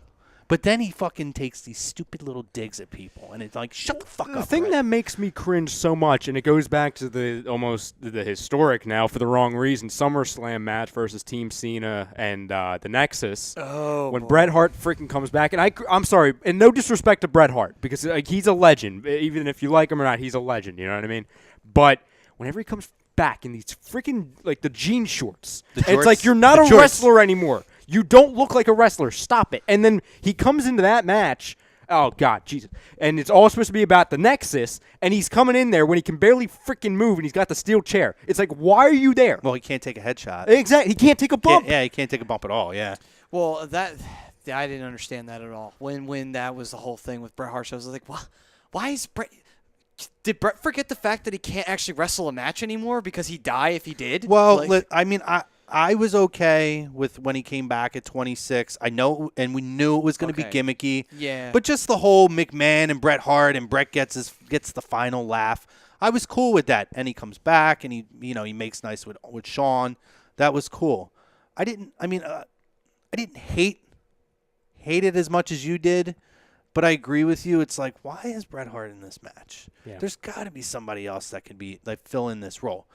Now, I mean, and what I do love about that match, what overshadows how awful having Bret in that match now was that Daniel Bryan became Daniel Bryan that night. Yes. That was when Daniel Bryan was a relatively unknown, and that was his first appearance back after he had gotten fired. So I don't even really think about Bret in that match because when I associate that match, I look at that, and that's what I took out of that match. Well, I mean, I think anyone who even talks about Bret Hart and they talk about him favorably always said he took himself way too seriously. He does. He takes everything way too fucking seriously. And it's Shut true, up, Bret. And he does. He does take himself way too seriously. He obviously took the whole I'm a Canadian hero thing and took it way too far, because it's just Bret Hart is the biggest mark for Bret Hart. Well, here's the thing, too, and the whole, the Montreal screw job, you take that out of the equation. Is Bret Hart even – I mean, I'm not saying he's not a legend, but he's nowhere close. Well, his work with Shawn Michaels on his way out the door was amazing. Absolutely. Yeah. And again, amazing. It was legitimate heat that brought an actual emotion out of him. Everything else was just so – it was just so, like, forced. Yeah, because he never had any real legitimate beef or rivalry with The Undertaker, even though they had phenomenal matches. There was never really that hatred there. I'll never take away the quality of his matches. No, they had great not. matches.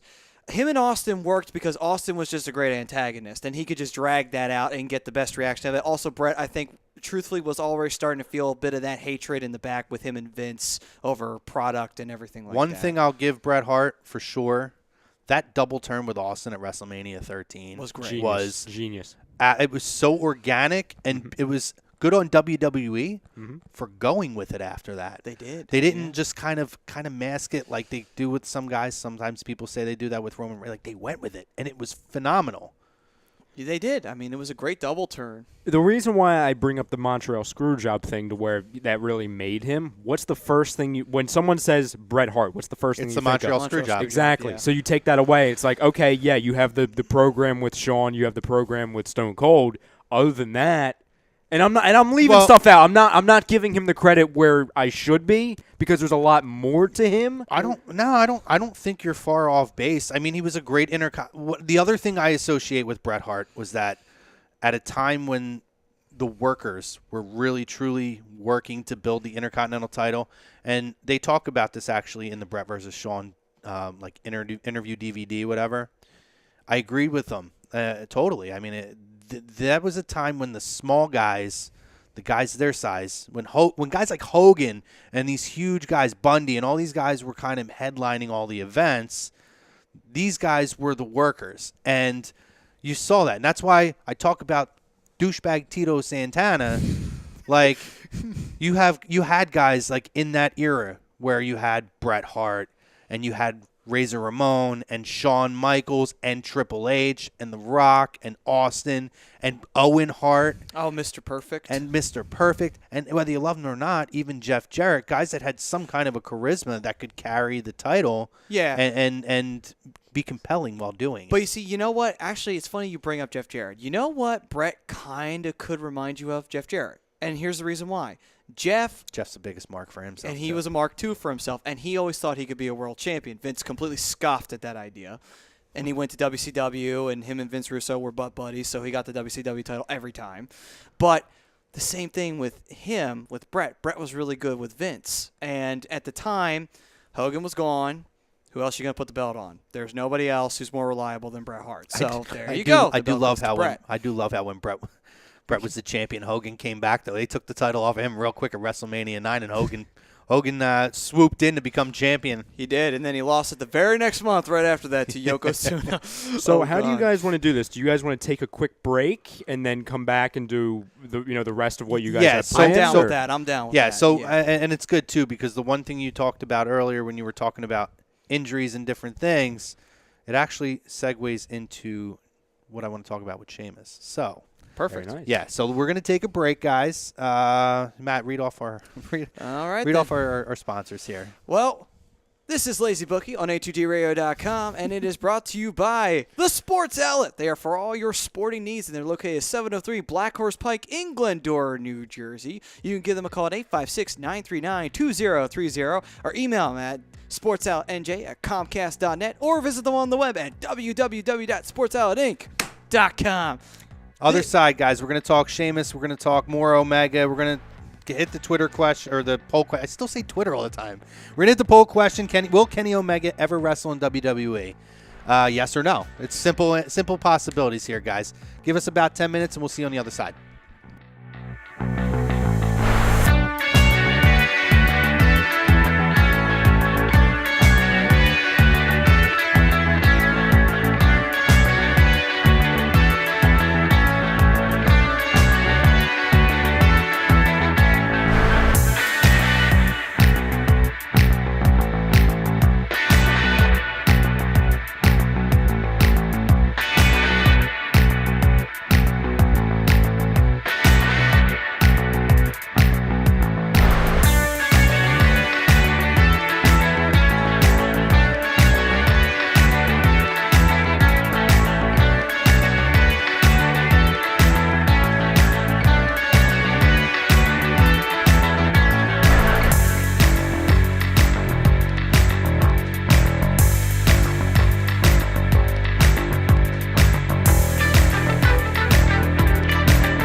Hey, do you need to get your skills in shape? Then contact the Scanzano Sports Center, located at 5 Carnegie Plaza in Cherry Hill, New Jersey. You can give them a call at 856-889-3434 or visit them on the web at www.scanzanosports.com. John Scanzano offers individual, semi-private, and team training lessons in hitting, pitching, catching, outfield, along with turf rentals. The Scanzano Sports Center is equipped with a 31,000 square foot indoor facility, 4 batting cages, and a 4,000 square foot strengthening and conditioning room. So what are you waiting for? Contact the Scanzano Sports Center today.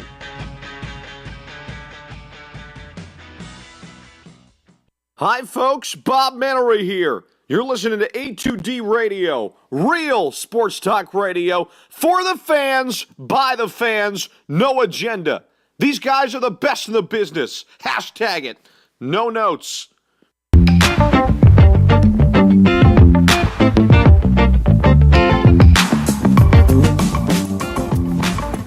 A2DRadio.com is sponsored by The Sports Outlet for all your sporting needs. Located 703 Black Horse Pike in Glendora, New Jersey. Give them a call at 856-939-2030 or email them at sportsoutletnj@comcast.net or visit them on the web at www.sportsoutletinc.com for all your sporting needs. The Sports Outlet.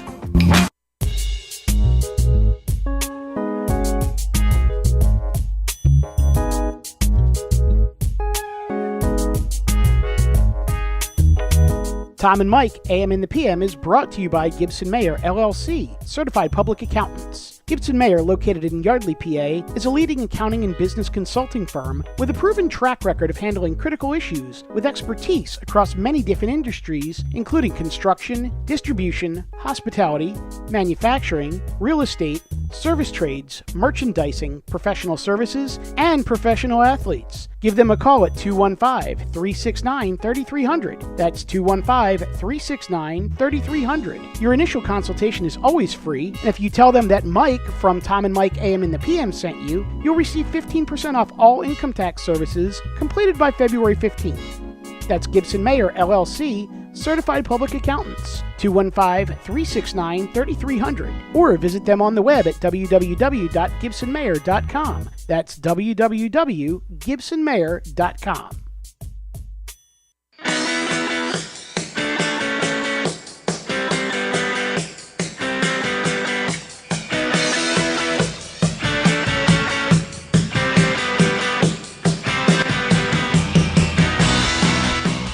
Hey, do you need to get your skills in shape? Then contact the Scanzano Sports Center, located at 5 Carnegie Plaza in Cherry Hill, New Jersey. You can give them a call at 856-889-3434 or visit them on the web at www.scanzanosports.com. John Scanzano offers individual, semi-private, and team training lessons in hitting, pitching, catching, outfield, along with turf rentals. The Scanzano Sports Center is equipped with a 31,000 square foot indoor facility, 4 batting cages, and a 4,000 square foot strengthening and conditioning room. So what are you waiting for? Contact the Scanzano Sports Center today.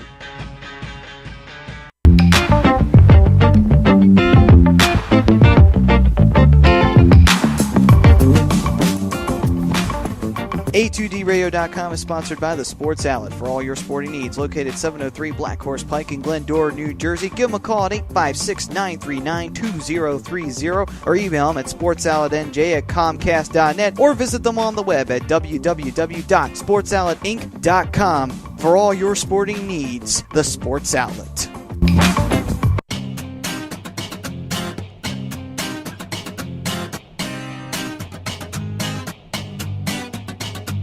A2DRadio.com is proudly sponsored by Gibson Mayer, LLC, Certified Public Accountants. Gibson Mayer, located in Yardley, PA, is a leading accounting and business consulting firm with a proven track record of handling critical issues with expertise across many different industries, including construction, distribution, hospitality, manufacturing, real estate, service trades, merchandising, professional services, and professional athletes.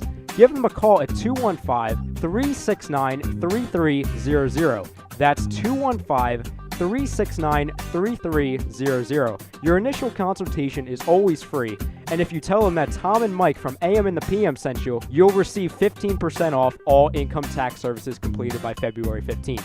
That's Gibson Mayer, LLC, Certified Public Accountants, 215-369-3300. 3300 or visit them on the web at www.gibsonmayer.com. That's gibsonmayer.com.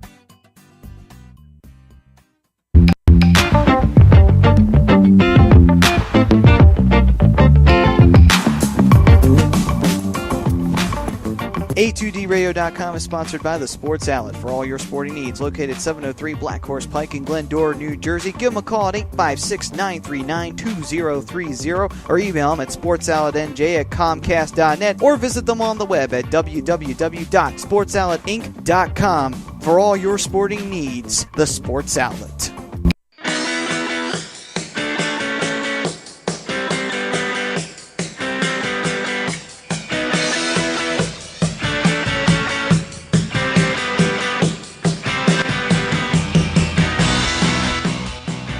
Do you need to get your skills in shape? Then contact the Scanzano Sports Center, located at 5 Carnegie Plaza in Cherry Hill, New Jersey. You can give them a call at 856-889-3434 or visit them on the web at www.scanzanosports.com. John Scanzano offers individual, semi-private, and team training lessons in hitting, pitching, catching, outfield, along with turf rentals. The Scanzano Sports Center is equipped with a 31,000 square foot indoor facility, 4 batting cages, and a 4,000 square foot strengthening and conditioning room. So what are you waiting for? Contact the Scanzano Sports Center today.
Everybody, I'm Ted DiBiase, the $1 Million Man, and everybody's got a price for lazy booking.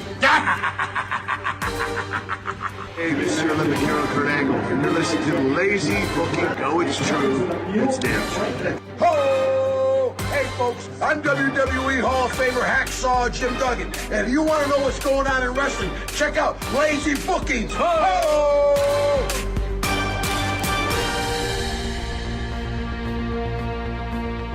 And welcome back, ladies and gentlemen, to Lazy Booking. We are live from the BMW Land City Studios here in Mountie from New Jersey, here on A2DRadio.com. I am Matt Sensuti. This is Corporate Mike Chromiak here in the flesh. And right behind the board, none other than Mr. Ryan Brodo.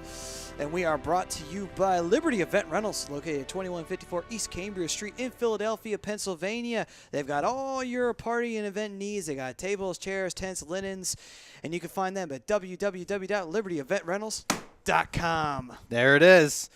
Scanzano Sports sponsoring our poll question. Will Kenny Omega ever wrestle in WWE?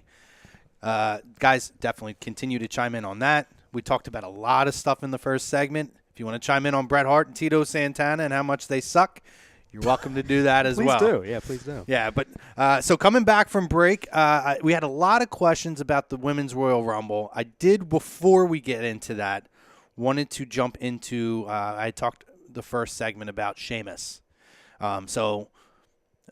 He's had some neck issues apparently. That's been something that was reported earlier in the month. And from what has been going around now, which could explain why the title change possibly happened, or it could be a contributor. He was asked not to take any bumps. Apparently he has like that stenosis of the spine, which is what ended Edge's career. Wow. So I'm curious if maybe they're now trying to take him or get him just to WrestleMania, because it sounds like he might be wrapping it up soon. He might be forced to wrap it up soon. So with that, let's take that into consideration. I was curious from you guys, how do you feel about Sheamus's career? It's an interesting time that he was in WWE. It's been a lot of ups and downs, but how do you feel overall with Sheamus's career? I think Sheamus is the perfect example of right place, right time. Okay. You know, like he got the WWE title way too early, but he did get it. and he immediately got thrusted into the main event spotlight.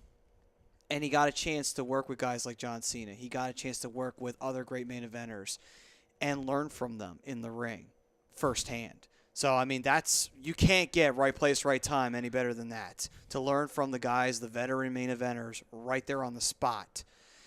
Yes, he did have that little dip after that, but he built himself back up to the point where people supported him in literally crushing Daniel Bryan in a 5-second, 2-second squash, which was a complete FU to Daniel Bryan. But in fairness, that's what got Daniel Bryan over. It did. And he was getting over, but I think that was the push. Everybody got behind Daniel Bryan then. Yeah, that's true. And then he won the world title, so on and so forth. And then he also happens to be. I was there for that, by the way. Or no, I wasn't there. No, at that WrestleMania? No, we were going to a. Oh, I got my mic up. I'm sorry. I'm an idiot. No, you're good. I was in L.A. for that, and we were going to a WrestleMania party, and we were literally running 5 minutes late, and we got a text as we were pulling up. You already missed the world title match. I'm like, what? And they're like, yeah. That was so bad. Oh, man. I think also not only did it make Daniel Bryan, it also made AJ, too, out of all of that as well. If there was one thing that came out of that rivalry, two good things did. Daniel Bryan and AJ Lee. There you go.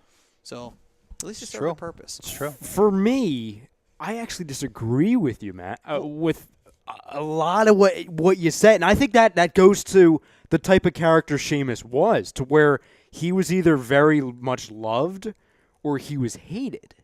To me, when you say right place, right time. Well, I mean, when you think about his career, think about being a nobody in the underground, basically, of the development, and then all of a sudden being WWE champion out of nowhere, and then to add to it, he basically was riding in mediocrity for a good year or two, and then he gets the WWE title, basically just getting plucked out of the locker room. Says, Sheamus, you're good enough to be hated. We're just going to go with you. You're going to be Roman's rival for a period of time, and he was WWE champion again. Yeah, but there's a very loved man on the roster right now who wasn't thrown the title at him, but came out of nowhere, had no matches in developmental, and that's Braun Strowman. That's true. The only appearances he really had was he was part of the Rosebuds. That's about it. So, I mean, he was training down there, but there was no matches in NXT, no nothing to really work in the ring that anybody really, nothing of note, nothing on television. To be fair, though, Strowman did have his time with the Wyatt family. And we did get a chance to see him. But you saw a guy who came on and was put, at the time the Wyatt family was over, he was put in a big spot. Like I said, it's not a title spot, but it happens with guys. And but I want you to finish your point, and then I'm going to respond to that. And with the Braun Strowman thing, real quick, he came in as an unknown. He just came in as a big guy. You know what I mean? He's almost like as a who the hell is this? He was one of those guys where they're like, this guy's fucking huge. Give him a contract. Yeah, exactly. That's that's how it came off anyway. And when he was introduced on TV, it was kind of like, he's a big mother effer, therefore fear him. He's over because he's big. Like, that's literally what he was. Yep. With Sheamus, when you bring up, his first ever, WWE title win over Cena in that tables match, I actually liked it. I liked it because at the time, WWE, I mean, do you remember how that was, created? It was based off of not the Royal Rumble, but the Battle Royal, in which I believe it was William Regal at the time. Was it William Regal who was the general manager? No, it was a guest GM. It was Jesse Ventura. There you go. It was Jesse Ventura.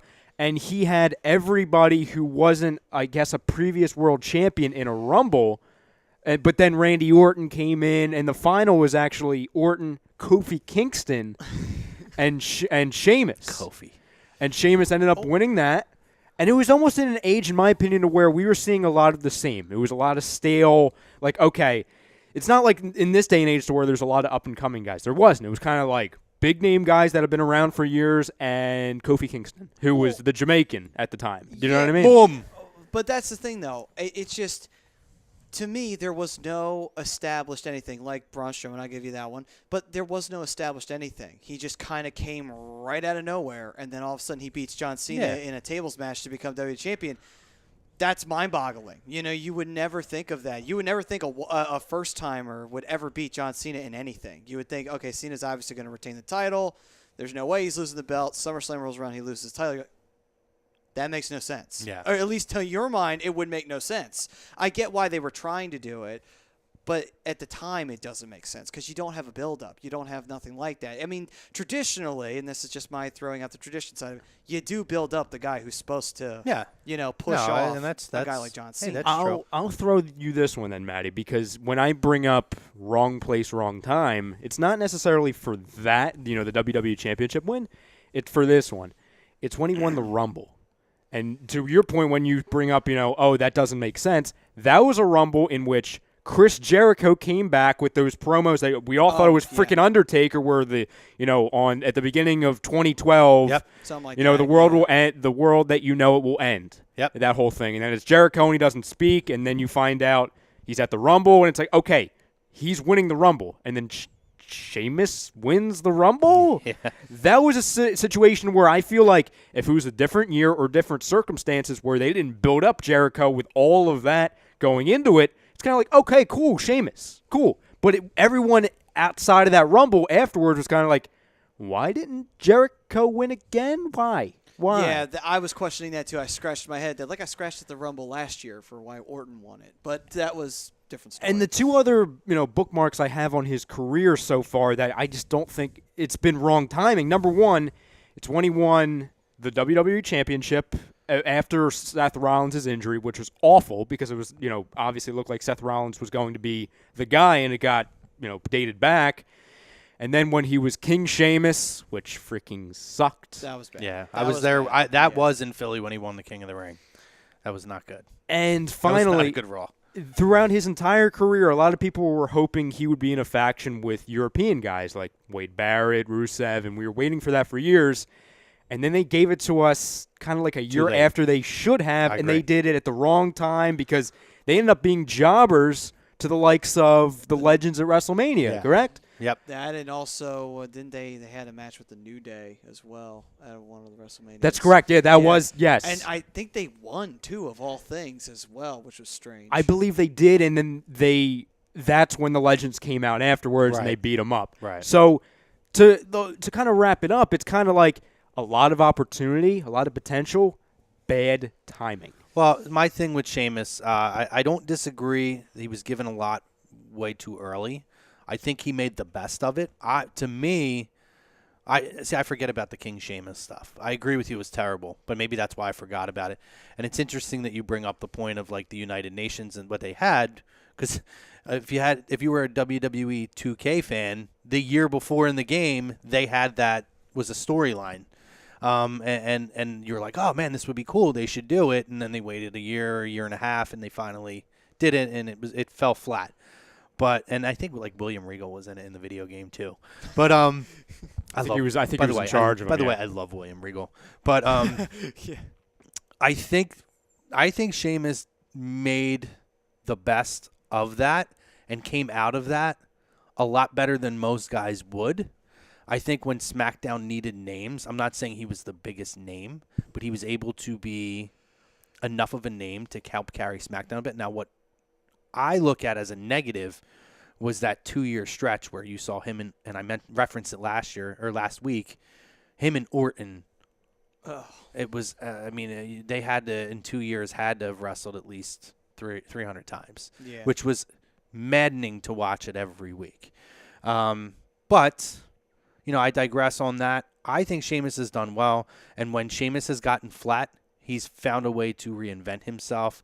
When he came back after WrestleMania, the night after WrestleMania 15 on Raw, he had the mohawk. It was everything from shooting Teenage Mutant Ninja Turtles and all that. And he came back as a heel, and he looked the part. He had instantaneous heat with the "you look stupid," and he had the braided beard, and he went with it every week.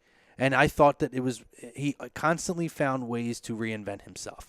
And at times too, I feel like WWE didn't utilize him properly. And it just goes to show now in this, what could be the twilight of his career, some of his absolute best work has been going against and with another guy who wasn't utilized properly in Cesaro. And I love the Bar. I think that they've worked amazing as a tag team. I always feel like guys who are more athletic and tag teams that have a more athletic guy, and then you have kind of that powerful, guy who's going to come in and just kick everybody's ass. I always felt like that was the perfect dynamic for tag teams. And I'll give Bret Hart this. I mean, not to say that he's quite on this level, but that's like when you saw tag teams like the Hart Foundation, I felt like that worked for them because Jim Anvil Neidhart was going to get in. He wasn't going to be all flashy. He wasn't going to be technical. He was going to come in and throw elbows, and he was going to, throw punches, and he was going to slug it out. And then Bret was going to come in and be the technical guy. He was going to work, the knee and everything. And I felt like that worked, So to me, he's 100% a Hall of Famer. I don't think there's any question about that. I think most of his accolades, I do believe, are deserved. Again, I don't disagree with you when he first came in. It was very head-scratching. And they did it very gimmicky, too, with the Cena going through the table in a tables match. Didn't they also botch that, too? Yeah, I think so. Yeah. Because in my knowledge, going back to and looking at it, there was a table placed on the floor. Yeah, it wasn't good. And what was supposed to happen was Cena was supposed to fall off the turnbuckle into the table in the ring, and Sheamus was supposed to fall into the table on the floor. But the timing was supposed to be Cena's going to fall first. Yeah. But you see, when Sheamus wins, the table isn't broken. He's under it, and he's bounced off of it. So I think what happened was it didn't break. So I kind of, going back on it, if it would have been like a timing, like, oh, look, the rookie got lucky, it might have made it a little bit better. But we have to go with what obviously happened, and that didn't happen. Yeah, I mean, I don't want anyone to think I hate Sheamus. I don't. I just never really, to me, I never really got all that excited for Sheamus. Right. I never did, and that's nothing against him. He was a good wrestler. I just always thought, like, they never really built him up properly, and I think we can all agree with that. They probably should have done a little bit better building than they did with him. Mm-hmm. And unfortunately, every time he got somewhere with something, he got dogged with something bad, like something, or hurt. He's had his share of injuries in his career, or hurt. And a couple times he got two, derailed him on his own account. And to your point, Matt, it goes the same with me. I feel like the criticism we have of Sheamus and his career, I think should actually be taken as a compliment to him, because I think you and I both agree, Matt, that we expected more of him. We feel like if they would have done it right, he could have been even a bigger star, given the talents he had and obviously the place and plans they had in the wrong times. But we put it together like if it was in the right times, how big of a star would he be now? Right. So I think it could be taken both as a criticism and a compliment. Yeah, no, I agree with that. That said, I'm going to hit Facebook because we have a couple of comments already regarding the Women's Royal Rumble. So let's move into that. So we have... Actually, you know what? I'm going to jump this in. Anthony D'Andrea says, I respect what he's done, but he's never held my interest. And I understand why people say that. Mm-hmm. And I just think it was tough on SmackDown. I think WWE did no favors with that for 2 years when he was facing Randy Orton over and over and over. Frank Vespi says, question, what's the deal with Chrome's heat with, quote, the one guy from Strikeforce, end quote. Frank...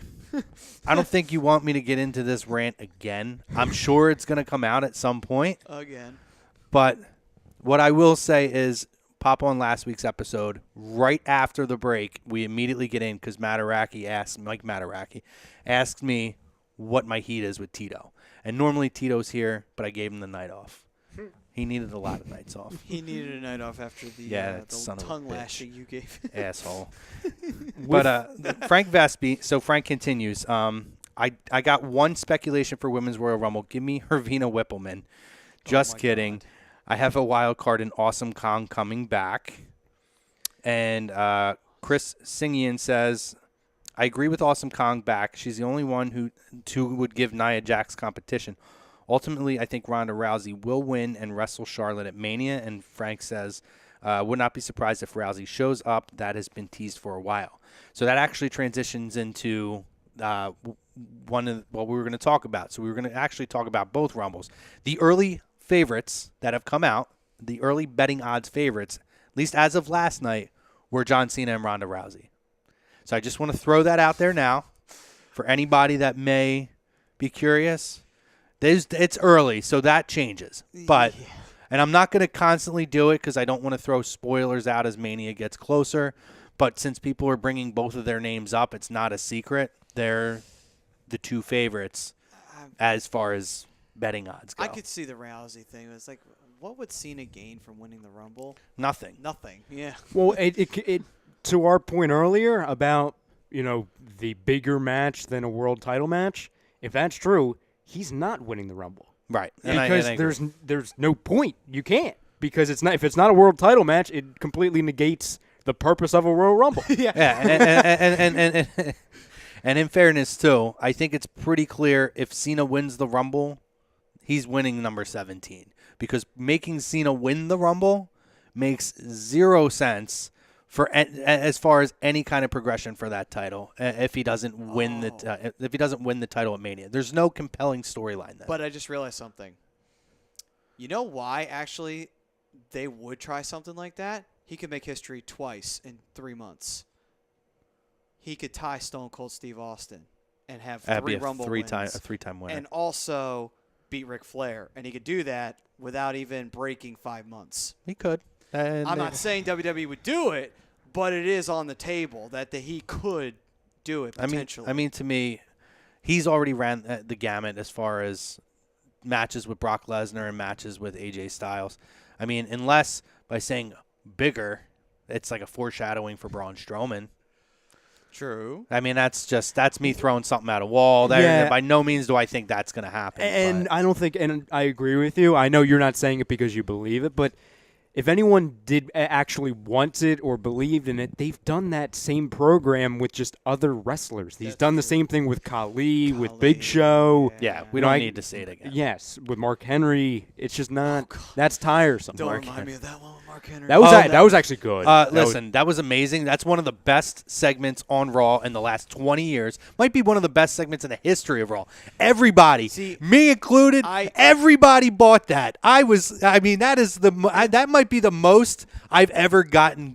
Yeah. Well, okay, yeah, I'll give that one, but I just hate Mark Henry. I can't stand Mark Henry. I mean, the whole time I love Mark Henry. You kidding me? The only time I liked him was the wall pain. Sexual chocolate. That was the only time I liked him. That was the only time I liked him. I was not a fan of him after that because I thought you in the Hall of Pain. Wait, so you liked him when he was with Mae Young, but you didn't like him when he was with the Hall of Pain? Oh my God! I thought it was funny when he was the sexual chocolate. No, he was so good. The world's strongest man, dude. He threw everybody around and talked so much shit in the ring while he was doing it. He was a great heel. But then it's just like he had one trick, and that was he could beat the crap out of people. And that's what you do. But that's what most big guys have. But he could talk. Okay, yeah, he could talk, which I give him that credit. The suit he had on was was most great, guys too. can do as big guys. His wife, I think he said, bought him that jacket, that salmon jacket, that salmon It worked. suit. It was sentimental. I'm like, guys, you got the salmon jacket. Oh, it was so good. I don't know. I was just never a big fan of Mark Henry. I completely ever. disagree. I think they missed the boat on putting the title on him at that Money in the Bank. I thought it was going to be, honestly, I thought they were setting him up for like the greatest run of his career because I'm like, they gave him one of the best moments of the year. Yeah. And I'm like, he's going to beat Cena. I'm thinking to myself, is he going to be Superstar of the Year now? Well, here was my thing, and I'm a total opposite from you. I think Henry's had a great career. He's been a great company guy, a great ambassador for the company, and in my mind, he's a guy that deserved. I don't care if he would have won it from Cena and lost it the next month. He deserved to have that WWE title behind his name. I never said he didn't have a great career. I just said I know. I'm a fan of him. I know. Yeah, there's a and difference. I'm not saying that you said that. Yeah. I truly believe that he should have been. When it comes to the Women's Royal Rumble, over on YouTube, we have a couple names coming out. So David Raska says Trish Stratus at the Royal Rumble. Todd Womack says absolutely and Lita, and says maybe even Beth Phoenix. I think Beth is probably the most realistic out of all of them. Mm-hmm. Yeah, I mean, I think that's safe to say. Being in the Hall of Fame and everything. So I've heard that they've tried to reach out to Beth, Lita, and Kelly. Just going to say that, yep. And I wouldn't surprise. See, I don't know what Trish's status is. She's had 2 children since the last time she stepped in the ring. I imagine she keeps herself in pretty phenomenal shape because she's Trish Stratus, and she is Trish Stratus. But we need to give you a minute. Does she have a Snapchat? Do you follow her on I Snapchat? wish. I think Mike be. I think wish. Mike may be making a beeline for the bathroom. Where's the tissues at? But nah. Listen, she's. It wouldn't shock me if Trish does make an appearance. My thing is, I don't think you're gonna see legends, deserving legends. I don't think you're gonna see a lot. I think the number 3 is probably about right. Because again, I think they're gonna bring women in who are in the Mae Young Classic. Mia Yim is one of the names that I truly believe, who was Jade in TNA. Mm-hmm. She's an awesome talent. I don't know how they didn't sign her already. Tessa Blanchard is another name of somebody who they weren't able to sign after, but she's a phenomenal talent. That's Tully Blanchard's daughter, and she looked awesome in her one match on the Mae Young Classic. I think she's a name to watch because I know WWE is very high on her. Now, I know they're probably going to do, and there's not many of these in WWE history, but they're going to have like a comedy figure, like a return. Why does Jillian Hall ring a bell to I us? don't think you'll see Jillian. I don't know that they're going to, because to me, Alicia Fox is already the comedy figure. She is. That's true. Yeah. That's true. It works for, like, as far as WWE goes, and with the divas or women, whatever era they were in, I don't really think they had, like, there was no comedy gimmicks that, like, got super over that you remember. But, like, people remembered Doink the Clown, and they remember Santino, and all these different people who were characters that had kind of were like a gimmicky get over to a comic relief type of character. There's no chance they bring back Santina, right? No, Okay, he's done. His career is done. Santino? He had to retire. Yeah, he Okay. can't step in. I'm just Now- good. He had a major injury. Oh, and then that's not good. He was out, and then he decided to come back for a match, and he got hurt in that match. Oh, God. He's done. Does anybody think that wasn't the biggest slap in the face? That was awful. When he was Santina Morel and That he was won terrible. that battle royal. at That's kind of the last time 25. they've done something like this. Not a Royal Rumble, but a big-time Battle Royal at that stage because they were building that up. And they had they had Sonny in that. They had Yeah. all kind. They bought a lot of people back for that. But just for Santina. but the roster's so much bigger now, and it's Yeah. got more athletically gifted and charismatic women. do you see Molly Holly showing That's up? a great name, and I think that she's another one who keeps herself in really good shape. I wouldn't shock me. I know that she still does things. She does like the Table for Three and stuff on the network. I would love, and people are very high on her. I wouldn't be surprised if Ivory made an appearance. I know she's Ivory? older, Yeah. but with her going into the Hall of Fame this year, well, rumored, she is a name I think that you could watch out for as far as a legacy character. Victoria? I don't know about. I'll throw a name out here for you, because there's been rumors about how they've looked to possibly bring her back. Caitlyn. Yep. Okay, Caitlyn is a okay. name I think you could watch out for. Well, they really botched when she was originally in the company. They probably should have done a little bit more than they did. Yeah. Yeah, to I don't say the think least. people gave her a lot of credit. Yeah, because she was actually pretty good at what she could do. So Yeah. I don't know what the hatred was for her at the time. Yeah, so that's some of the names I have. I don't know if there's. We're gonna come. I'm sure we're gonna develop more names as we go. Eve Torres? She could be another name, although I know she's very busy with. I think she has her own company. True. So, there's a lot of names we're going to throw out there, guys, over the next couple weeks. We're going to continue to revisit this.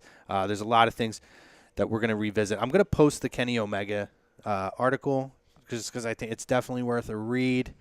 He talks about Nakamura and kind of his perception that they've fumbled, but he is happy, and he says he watches the product a lot more now. So I want you guys to definitely check that stuff out.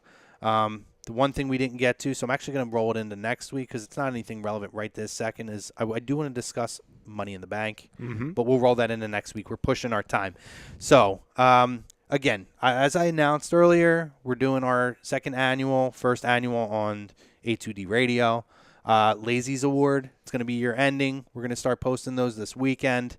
So if you guys can get on, vote, contribute, it's going to be a great thing. You guys have the most powerful voice. You're going to count for 3 votes. So with that, also I wanted to announce that on the 18th, and I did post it on the social media, but if you haven't seen it or you're kind of recently hearing about us, if you're a CZW fan and this guy's been with CZW for a long time. He's a really good guy.